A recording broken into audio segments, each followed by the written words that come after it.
I'm Mary Beth Sewald, CEO of the Vegas Chamber, and I am thrilled today to have our guest with us, Mr. Dick Tomasso from the Casablanca. Dick, welcome to the show, and how's everything in Mesquite? Oh, thank you. Thank you for having me. And everything Mesquite is just going great. We're preparing for the opening, which we hope is going to be for our target date, June 4th. And believe me, the people in Mesquite and the city of Mesquite itself is looking forward to it because, as you all know, if we're the largest employer in the city of Mesquite, and they depend on our taxes, their tax revenue from us to continue their services to the people that live there. So everybody's looking forward to the opening. Well, I bet you are. We are too. The Vegas Chamber is a huge fan of the Casablanca. We've been out there several times to enjoy your property, your golf course, your pools, and of course your steakhouse.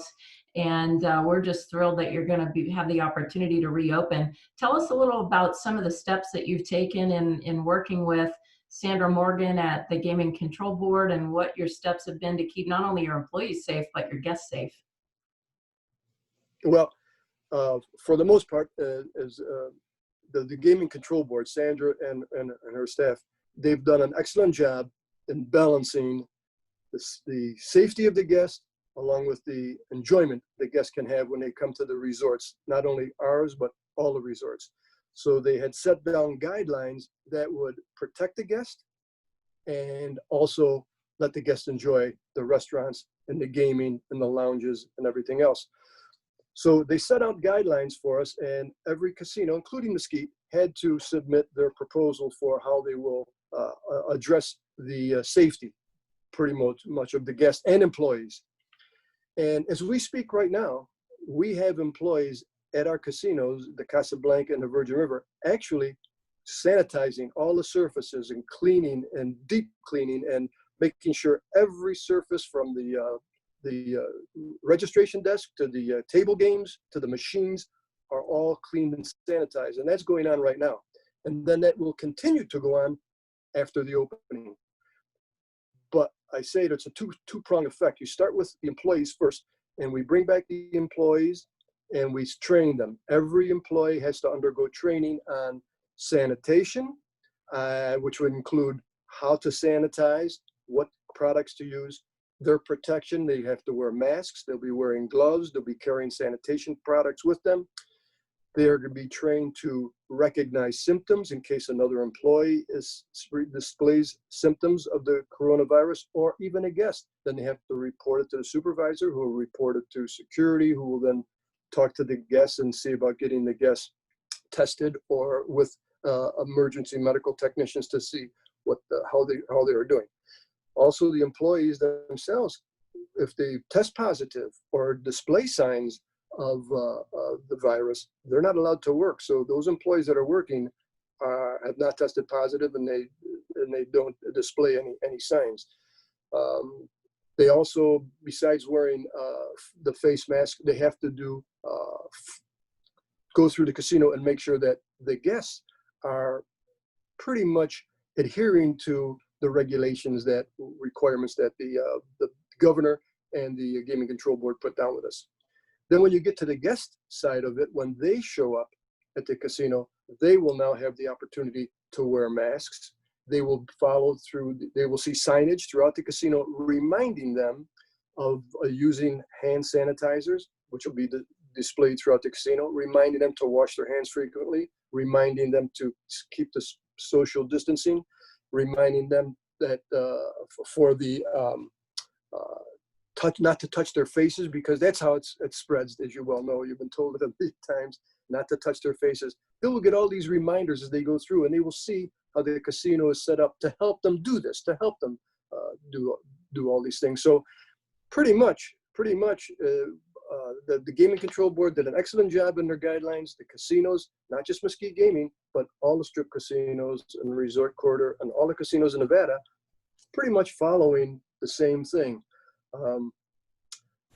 Some casinos, like the larger ones on the strip, may add some extra tweaks of their own, only because they actually have, their guests are primarily from the 49 states.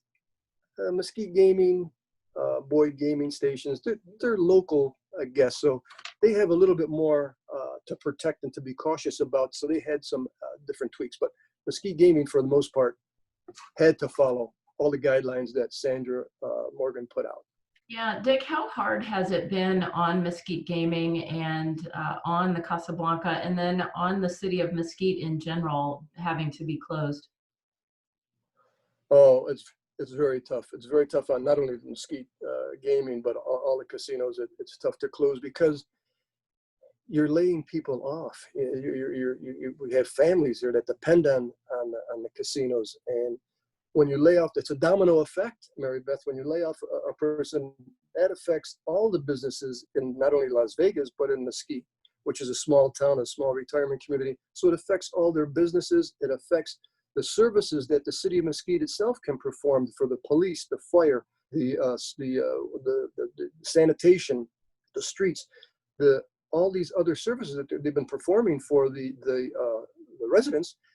They suffer a loss of revenue, and they suffer maybe even layoffs of their own people. So it's a domino effect that it has a horrible effect on the economy, not only Mesquite, but as you well know, the economy of Nevada and the United States. So it is a domino effect. Well, Dick Tomasso, we just can't tell you how much we appreciate you and Mesquite Gaming. You're an amazing member of the Chamber of Commerce. And as you know, whatever we can do to help you, we just wish you the best of luck in your reopening. And we can't wait to come back out and see you. Thank you so much, Mary. But that's very nice of you. But may I close with this one comment? I find it amazing. I find it amazing that during this pandemic, you were able to guide the Vegas Chamber through all of the stay-at-homes, through all of the regulations, and still got to the point where, even though we had to cancel, the chamber had to cancel so many functions, whether it's eggs and issues or our gatherings or our lunches, and had to cancel 90% of them, you were still able to get through the webinar or the Zoom like we're doing. You're still able to get these things out to the people and help the businesses and help them guide them through the tough times. I don't know how you did it, but I got to see the governor, I got to see congressmen, assemblymen, senators, all still did their presentation for us as members, even though we were shut down. And how you did that is, to me, it's simply amazing, but I appreciate it. I know the members of the chamber appreciate it. I know that Mesquite Gaming appreciates what you've done. And just keep it up. Please don't stop. It's wonderful what you've done. Thank you. Well, thank you so much, Dick. And you know the team at the Vegas Chamber. It's all about the team. We have the most amazing group of individuals employed at the Vegas Chamber that I've ever had the honor of working with. So I will pass along your gratitude to all of them. Yeah, your whole staff is terrific. And I can't wait to see you again in person. We've been seeing each other on the screens, but well, it's coming soon. We'll begin to that phase where we'll see each other again. But thank you very much. Thank you so much. Thank you very much. Pass along our best to everybody at the Casablanca, and we'll see you very soon. Okay. Thank you, Mary Beth. Bye-bye now. Thank you.